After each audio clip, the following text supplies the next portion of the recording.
Kombëtarja shqiptare u ndalë sërish në barazim ditën e djeshme ndaj Letonisë me rezultatin 1-1 në Riga.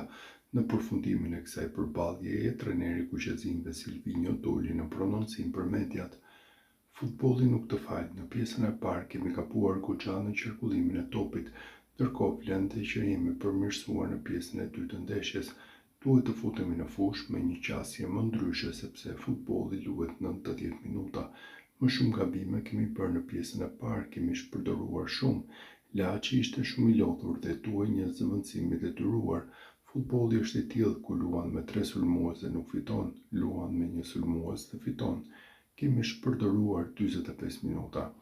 Objektiv vendi i dytë, nëse teorinë, pra ato në letër nuk i hedh në fushë, edhe po të ishim ekip si Gjermania apo Brazili, përsëri nuk e kapnim dot objektivin, por sigurisht që ne u futëm në fushë për fitoren.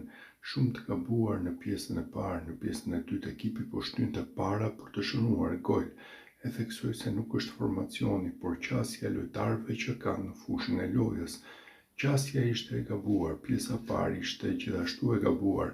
Mund të pësonim të një gol ku mund të ishim në dizavantazh, u shpreh Silvinho.